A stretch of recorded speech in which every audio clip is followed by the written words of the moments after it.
Hi friends, welcome to our channel my lifestyle and cooking. First time பார்க்குறீங்கன்னா subscribe பண்ணிவிட்டு பாருங்கள் friends. நம்ம இன்றைக்கி கம்பு, பச்சை பயிறு, கருப்பு உளுந்து வச்சு ஒரு ஹெல்த்தியான ரெசிபி தான் பார்க்க போகிறோம். இது வளர பசங்களுக்கு கண்டிப்பாக வாரம் ஒரு முறையாவது செஞ்சு கொடுங்க. வளர பசங்களுக்கு மட்டும் இல்லை, வீட்டில் எல்லாருமே சாப்பிட்லாம். வாங்க இந்த ரெசிபி எப்படி பண்ணலான்னு பார்க்கலாம். இது பண்ணுறதுக்கு ஒரு பாத்திரம் எடுத்து வச்சுருக்கிறேன். இதில் 1 கப் அளவுக்கு கம்பு எடுத்துக்கலாம். கம்பில் நிறையவே இரும்பு சத்து இருக்குது. 100 கிராம் கம்பில் 6லேருந்து 9 மில்லிகிராம் அளவுக்கு இரும்பு சத்து இருக்குது. அடுத்ததாக இது கூடவே 1/2 கப் அளவுக்கு பச்சை பயிறு சேர்த்துக்கலாம். பச்சை பயிர்லேயுமே நிறைய புரதச்சத்து, நார்ச்சத்து, விட்டமின், தாதுக்கள்லாம் ரொம்பவே இருக்குது.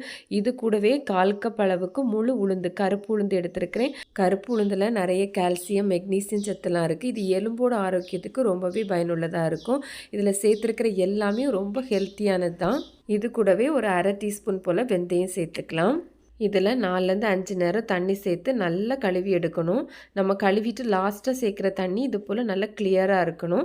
இது போல் நல்லா கழுவி எடுத்துக்கோங்க. இப்போ நம்ம இதை ஊற வச்சிடலாம். குறைஞ்சது ஒரு 6 மணி நேரம், இல்லைனா ஓவர் நைட் இதை ஊற வச்சு எடுக்கணும். நான் ஓவர் நைட் ஊற வச்சு எடுத்துருக்கிறேன். உங்களுக்கு பார்த்தாலே தெரியும், எல்லாமே நல்லா ஊறி வந்துட்டு. இப்போ இதில் இருக்கிற தண்ணியை ஃபில்டர் பண்ணிவிட்டு எடுத்துகிட்டு வந்துடலாம். இப்போ நான் எடுத்து வச்சுருக்கிறேன். இது ஒரு ஹெல்த்தியான ஒரு ரெசிபி ஃப்ரெண்ட்ஸ். முக்கியமாக அயன் சத்து குறைபாடு உள்ளவங்கள்லாம் கண்டிப்பாக அந்த ரெசிப்பியை 2 முறையாவது சாப்பிட்டு பாருங்கள். அது மாதிரி கம்பெல்லாம் அதிகமாக நம்ம உணவுகளில் சேர்த்து பாருங்கள். உங்களுக்கே வித்தியாசம் நல்லாவே தெரியும். இப்போ நம்ம இதை அரைச்சி எடுத்துக்கலாம். நான் இன்றைக்கி கிரைண்டரில் தான் அரைச்சி எடுக்க போகிறேன். நீங்கள் மிக்சியில் கூட 2 பேட்சாக அரைச்சி எடுத்துக்கலாம். தண்ணி தேவைக்கு சேர்த்து அரைச்சி எடுத்துக்கலாம். மிக்சியில் அரைக்கிறத விட கிரைண்டரில் அரைக்கும் போது கொஞ்சம் கூட நல்லாயிருக்கும். இந்த ரெசிப்பியை டயபெட்டிக் உள்ளவங்க கூட எடுத்துக்கலாம். ரொம்ப ரொம்ப ஹெல்த்தியான ஒரு ரெசிபி. இது போல் நல்லா பொசுன்னு அரைச்சி எடுத்துக்கோங்க. உங்களுக்கு பார்த்தா தெரியும். தேவைக்கு தண்ணி சேர்த்து அரைச்சி எடுத்துக்கலாம். நான் இப்போ இதை ஒரு பாத்திரத்துக்கு மாற்றிட்டு காமிக்கிறேன். இப்போ நான் ஒரு பாத்திரத்துக்கு மாற்றி எடுத்து வச்சுருக்கேன். நான் நல்லா கெட்டியாக தான் அரைச்சி எடுத்து வச்சுருக்கிறேன். இதை இப்போ உடனேவே நம்ம அடை மாதிரி செஞ்சு சாப்பிடலாம். இதில் கொஞ்சமாக வெங்காயம், கேரட்லாம் போட்டு நம்ம அடை மாதிரி நார்மலாக செய்வோம்ல, அது போலேயே செஞ்சு சாப்பிட்லாம். இல்லை கொஞ்சம் கூட தண்ணி சேர்த்துட்டு உடனேவே நம்ம இதை தோசையாகவும் நம்ம செஞ்சு சாப்பிட்லாம். இதை நம்ம புளிக்க வச்சு சாப்பிடும்போது தான் இதோட பயன்கள் அதிகம். இப்போ மாவோட உப்பு சேர்த்துட்டு நான் கிரைண்டரில் கொஞ்சமாக தண்ணி சேர்த்து எடுத்து வச்சுருக்கிறேன். அதில் கொஞ்சம் கொஞ்சமாக சேர்த்து நார்மலாக நம்ம இட்லி மாவுக்கெல்லாம் நம்ம ரெடி பண்ணுவோம்ல, அது போல் ரெடி பண்ணி எடுத்துக்கலாம். கையை வச்சே கலந்து எடுத்துக்கோங்க. உங்கள்கிட்ட கருப்பு உளுந்து இல்லை, நீங்கள் தொளி இல்லாத உளுந்து கூட சேர்த்து இந்த ரெசிபி பண்ணிக்கலாம். இது போல் நல்லா கையை வச்சு கலந்து எடுத்ததுக்கப்புறமா நம்ம இதை புளிக்க வச்சிடலாம். புளிக்க வைக்கிறதுக்கு ரொம்ப நேரம், ஒரு 8 மணி நேரம்லாம் புளிக்க வைக்கக்கூடாது. ஒரு 4 மணி நேரத்துலேயே நல்லா புளிச்சு வந்துடும். இப்போ இது இருக்கட்டும். இது கூடவே ஒரு சட்னி ரெசிப்பியும் பார்த்துடலாம். ஸ்டவ்வில் ஒரு கடாய் எடுத்து வச்சுருக்கிறேன். இதில் 1 டேபிள் ஸ்பூன் போல் எண்ணெய் சேர்த்துக்கலாம். எண்ணெய் நல்லா சூடானதுக்கப்புறமா 1 டேபிள் ஸ்பூன் அளவுக்கு கடலைப்பருப்பு, 1 டேபிள் ஸ்பூன் அளவுக்கு உளுந்தம்பருப்பு சேர்த்துருக்கிறேன். சேர்த்து எண்ணெயிலே ஒரு 2 நிமிஷம் மட்டும் வறுத்தெடுத்துக்கலாம். இது கூடவே 1 டேபிள் ஸ்பூன் அளவுக்கு மல்லி விதையும் சேர்த்து நல்லா ஒருக்கா கலந்து எடுத்துக்கலாம். அடுத்ததாக இது கூடவே காரத்துக்கு வத்தல் சேர்த்துக்கலாம். நான் இங்கே 3 வத்தல் சேர்த்துருக்கிறேன். நீங்கள் உங்கள் காரத்துக்கு தக்கன சேர்த்துக்கோங்க. சேர்த்து நல்லா ஒரு முறை இது போல் கலந்து எடுத்துட்டு இது கூடவே 2லேருந்து ஒரு 3 டேபிள் ஸ்பூன் அளவுக்கு இஞ்சி பொடிசா நறுக்கி நம்ம சேர்த்துக்கலாம். இது வதங்கிட்டு இருக்கும்போதே இது கூடவே பூண்டு சேர்த்துக்கலாம். ஒரு 6லேருந்து 7 பல் பூண்டு சேர்த்துக்கலாம். சேர்த்து நல்லா இதையும் வதக்கி எடுத்துக்கலாம். இதெல்லாம் நல்லா ஓரளவு வதங்கி வந்ததுக்கப்புறமா இது கூடவே ஒரு வெங்காயம், ஒரு மீடியம் சைஸில் ஒரு வெங்காயம் சேர்த்துக்கலாம். வெங்காயத்தை இது போல் ரஃப்பாக கட் பண்ணி சேர்த்துக்கலாம். சேர்த்துட்டு நல்லா வதக்கி எடுத்துக்கலாம். ஓரளவு வெங்காயம் வதங்கி வரும்போது இது கூடவே ஒரு தக்காளி பழமும் சேர்த்துருக்கிறேன். சேர்த்துட்டு நமக்கு அந்த தக்காளி பழம்லாம் கொஞ்சம் சாஃப்ட் ஆகுறது வரையும் வதக்கி எடுக்கணும். தேவைப்பட்டால் நீங்கள் மூடி வச்சு கூட வதக்கி எடுத்துக்கலாம்.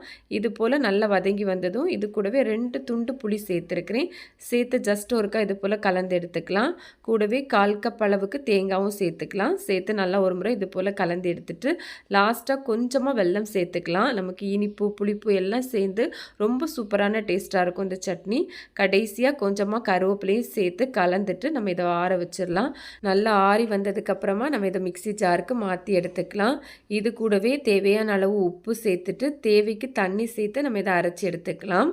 நான் இப்போ அரைச்சி எடுத்து வச்சுருக்கிறேன். ரொம்ப பேஸ்ட்டாக இல்லாமல் இது போல் கொரப்பாக அரைச்சி எடுத்துக்கோங்க.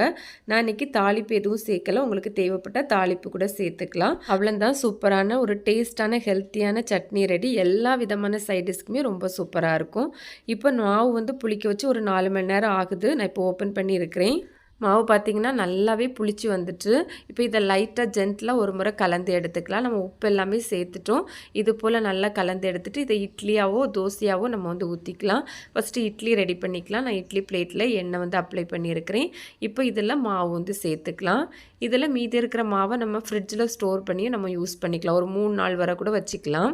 மாவு லைட்டாக புளிக்க ஆரம்பிக்கவும் நீங்கள் ஃப்ரிட்ஜில் எடுத்து வச்சு யூஸ் பண்ணிக்கலாம். இப்போ நம்ம இதை வந்து ஆவியில் வேக வச்சு எடுத்துக்கலாம். இட்லி பாத்திரத்தில் தண்ணி எடுத்து வச்சுருக்கிறேன்.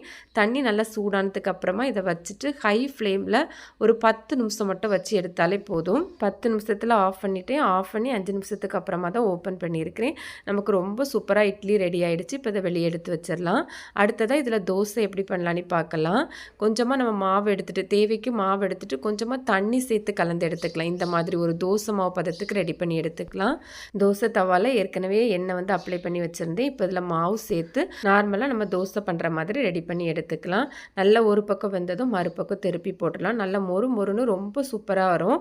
நமக்கு தேவைக்கு எண்ணெயோ நெய்யோ கூட நம்ம வந்து சேர்த்துக்கலாம். குழந்தைங்களுக்கு கொடுக்குறதா இருந்தால் நெய் சேர்த்து கொடுங்க. நல்லாவே இருக்கும். டேஸ்ட்டுமே ரொம்ப சூப்பராக இருக்கும். நல்லா வெந்ததும் மறுபக்கம் திருப்பி போடணும் கூட வேண்டாம். நீங்கள் அப்படியே கூட எடுத்துக்கலாம். நான் திருப்பி போட்டு தான் எடுத்துருக்கிறேன். நல்ல கிறிஸ்பியான ரொம்ப சூப்பரான ஒரு தோசையும் ரெடி. இட்லியுமே லைட்டாக சூடு ஆறுனதுக்கு அப்புறமா இந்த மாதிரி கையை வச்சு எடுத்தாலே நமக்கு வந்து ஈஸியாக வந்துடும். பார்த்தாலே தெரியும் எந்த அளவு சாஃப்டாக இருக்குதுன்னு. இப்போ இதிலேருந்து தோசை எடுத்து உங்களுக்கு பிச்சு காமிக்கிறேன். நல்லா மொறுன்னு ரொம்ப சூப்பரான டேஸ்ட்டாக இருக்கும். குழந்தைங்களுக்கு கொடுக்குறீங்கன்னா இந்த மாதிரி தோசையாக கொடுத்து பழகுங்க. ஏன்னா வந்து இட்லி தோசை நம்ம அரிசி மாவில் செஞ்சுட்டு இது சாப்பிடும்போது சில குழந்தைங்களுக்கு பிடிக்காது. ஆனால் தோசையாக செஞ்சு கொடுக்கும்போது டேஸ்ட் வைஸ் ரொம்பவே நல்லாயிருக்கும்.